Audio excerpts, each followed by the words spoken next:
Muy buenos días, hoy vamos a hablar sobre un resumen del planeamiento logístico. Para empezar, hay que preguntarse ¿qué es el planeamiento logístico? Vamos a decir que es el conjunto de procesos desarrollados dentro del sistema de gestión logística.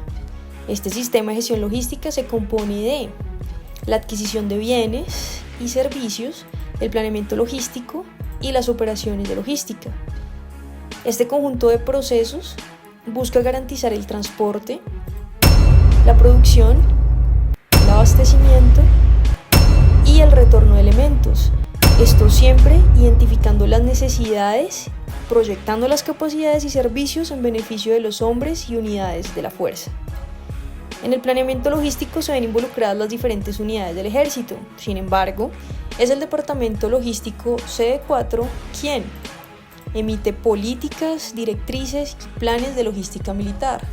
¿Para qué hacen esto? Para orientar e implementar el sistema integrado logístico de la fuerza y de esta manera proyectar las capacidades y suplir las necesidades para dotar hombres y unidades. Esto lo realizan a través del cumplimiento de 4 funciones principales.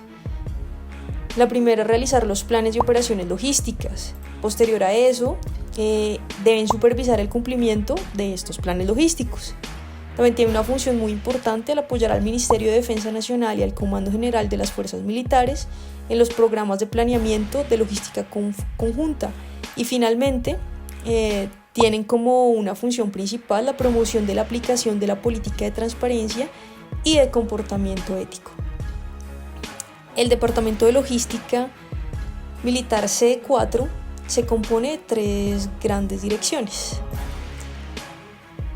La primera, DIPEL, que es la Dirección de Planeamiento y Estrategia Logística y tiene como misión diseñar, elaborar y proyectar los planes de las operaciones logísticas para fortalecer las unidades y así contribuir en las operaciones militares. Luego tenemos a DIETE, que es la Dirección de Estructuración Técnica.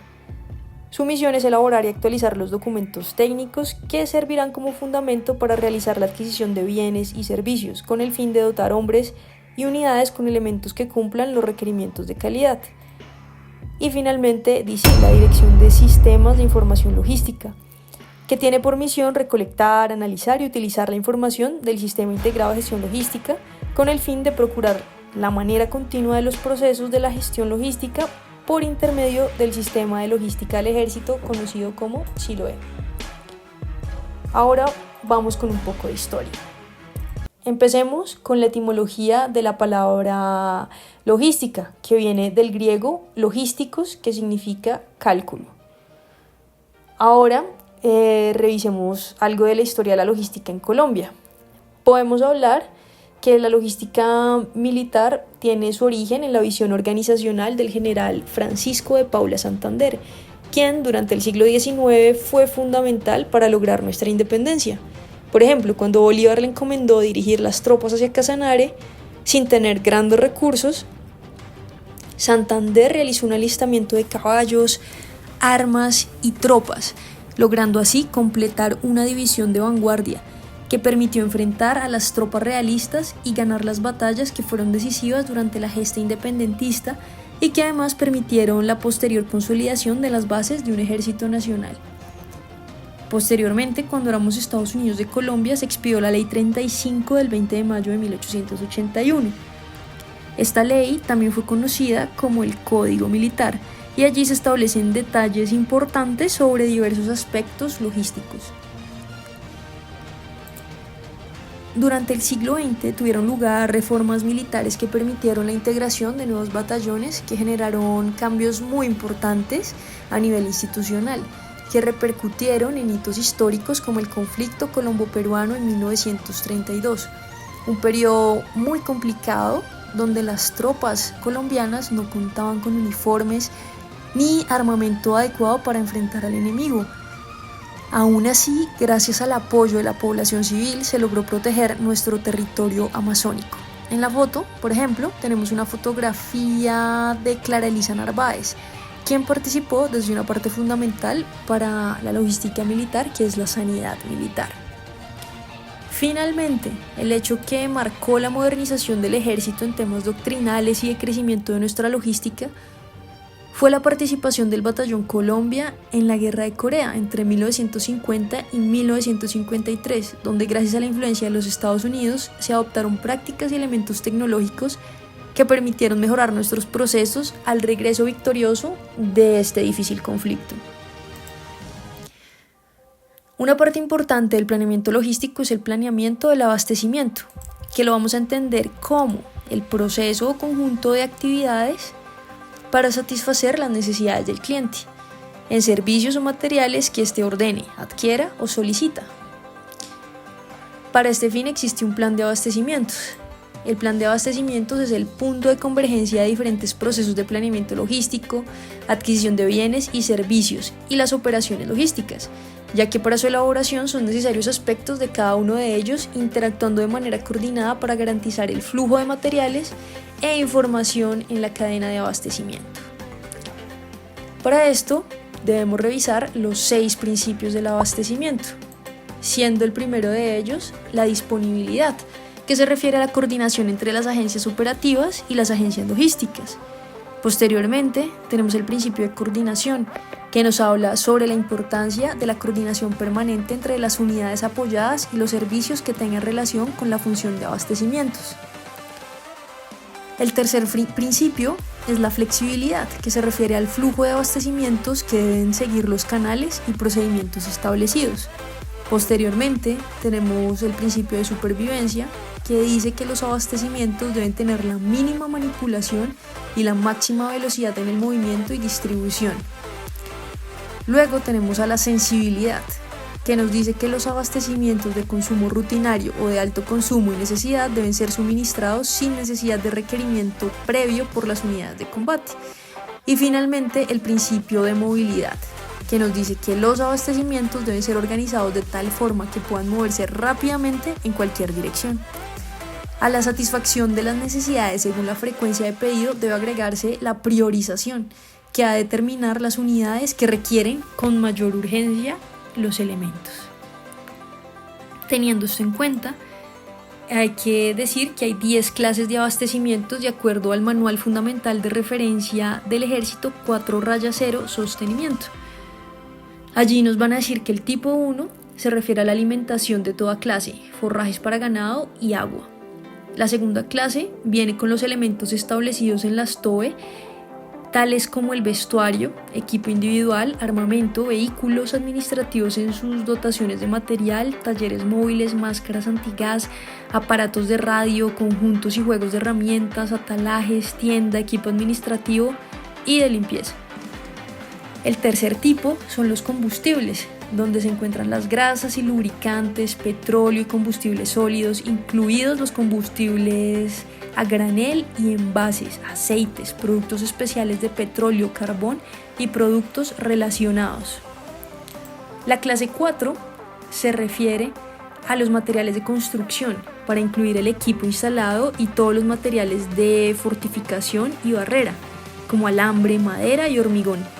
En el quinto tenemos a las municiones de todo tipo, incluyendo armas químicas, radiológicas y especiales, bombas, explosivos, minas, granadas, fusibles, detonadores, pirotecnia, misiles, cohetes, propelentes y otros artículos asociados. En el tipo 6 hablamos de los artículos de demanda personal, artículos de venta no militar, artículos de bienestar destinados a subir la moral de los hombres.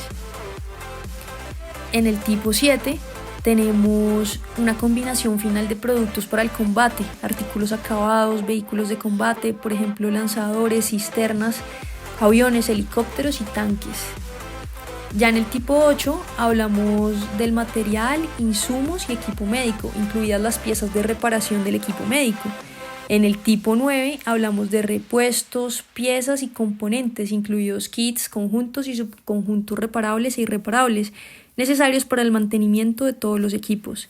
Y finalmente, en el tipo 10, tenemos el material para apoyar programas no militares, tales como el desarrollo social agrícola y económico, no incluidos en la clase 1 a la clase 9.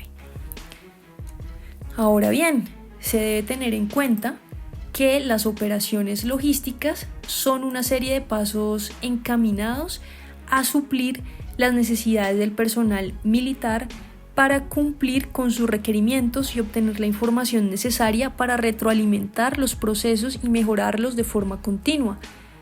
A este conjunto de operaciones se denomina Ampliasti, que está compuesto por la A, que hace referencia a la adquisición, que es el conjunto de procedimientos y acciones necesarios para obtener o alcanzar una capacidad, un componente o partes de un componente.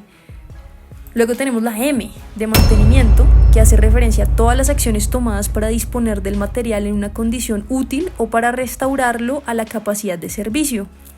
Luego la P, de producción, que se refiere a una actividad en la cual un objeto, ya sea natural o con algún grado de elaboración, se transforma en un producto útil para el consumo. Luego llega la logística inversa, que es el proceso de planeamiento, implantación y control de forma eficiente y al coste óptimo del flujo de materias primas, materiales en curso de producción y productos acabados, así como el de la información relacionada desde el punto de consumo hacia el punto de origen con el objeto de recuperar el valor de los materiales o asegurar su correcto desmontaje o eliminación respetuosa con el medio ambiente. La I, de ingenieros. Los ingenieros combinan y aplican las capacidades para establecer y mantener la infraestructura necesaria para sostener las operaciones militares en el área de operaciones. Luego tenemos la segunda A, que se refiere a la gestión de almacenes y gestión de inventarios, que permite a cualquier organización un adecuado control y seguimiento a lo largo de la cadena de abastecimientos. Luego están los servicios en campaña, que mantienen la capacidad de combate de las fuerzas, proporcionando sus necesidades básicas y promoviendo salud, bienestar, moral y resistencia. Los servicios en campaña proveen funciones del soporte vital. Luego tenemos el transporte, el cual es fundamental para facilitar la resistencia, permite además mover los abastecimientos y permite sincronizar el flujo de los movimientos del personal y de abastecimientos. Y finalmente la entrega, que es el suministro que proporciona el material necesario para el cumplimiento de la misión. Ahora vamos a revisar el proceso general del planeamiento logístico, que se compone de 6 pasos. El primero es el de identificar las fuentes de la necesidad. La Dirección de Planeamiento de Estrategia Logística establece que las fuentes de necesidad para estimar los requerimientos de material a suministrar para satisfacer el escenario logístico de la fuerza. Allí tenemos los programas establecidos por el Comando de Logística, tenemos las TOEs, las cargas básicas, el plan de reposición de equipo y material, el plan de relevos, bajas y pensión, tenemos la demanda operacional, algo muy importante, la información histórica de consumo, y los requerimientos del personal de la fuerza. Como segundo paso del proceso está la identificación de la base de cálculo, que de acuerdo a la política de abastecimiento y dotación o panorama CURIR se utiliza la base de cálculo, que permite, en combinación con la fuente de la necesidad, estipular la cantidad de elementos a satisfacer. Entonces, aquí, ¿qué se tiene en cuenta? El número de efectivos, la cantidad de hombres con los que cuenta la fuerza. También se tiene en cuenta las unidades, el esquema de organización de la fuerza, se tiene en cuenta la demanda diferencial, que son aquellos elementos que no se entregan a todos los hombres de la fuerza, sino son aquellos que presentan un consumo especial. También tenemos el tema de los vehículos, que nos habla del número de vehículos en cada unidad, los tácticos y los administrativos, y también, por supuesto, el tema del armamento, que nos pone a tener en cuenta el número de armas que conforman una unidad. Finalmente también el equipo táctico, que se refiere al equipamiento de soporte táctico como radios de comunicación, visores nocturnos y equipos de calibración. Posteriormente se debe determinar el inventario inicial. Para esto se estima el stock inicial o inventario cero. Este indica las cantidades disponibles al inicio del año de la planeación, y para esto se debe determinar el stock disponible a la fecha, el stock en curso, el stock de seguridad y la demanda pendiente. Cuarto, hay que determinar la necesidad del material. Para esto se identifica la fuente de la necesidad y la base de cálculo de acuerdo al bien adquirir, mantener, producir o distribuir. Allí hace parte fundamental la intendencia, el armamento, los repuestos, la materia prima y los vehículos. Posteriormente, como paso número 5, tenemos el flujo de bienes. Aquí hablamos que, teniendo en cuenta la necesidad del material, se procede a enfrentarla con el inventario inicial previamente calculado. Con esta información se desglosa cada elemento de acuerdo a los planes de reposición, fechas de compromiso, y se programan las fechas en que se requiere cada elemento, material, vehículo o equipo. Y para terminar con estos pasos, tenemos el sexto, que nos habla de la priorización de las necesidades.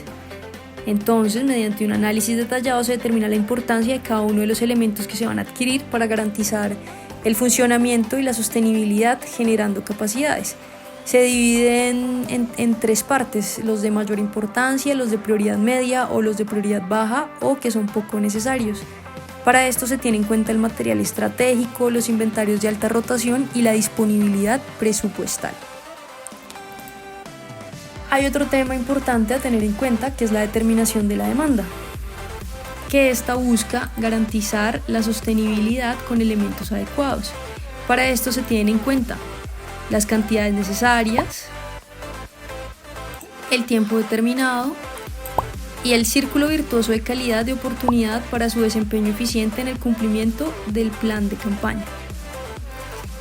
En el área de la determinación de la demanda se planea y se determinan los programas macro de la fuerza, que permiten garantizar la sostenibilidad con elementos adecuados en cantidades necesarias, en el tiempo determinado, y que dentro de un círculo virtuoso de calidad de oportunidad satisfaga la demanda de bienes que requieren los hombres y unidades para su desempeño eficiente en el cumplimiento del plan de campaña.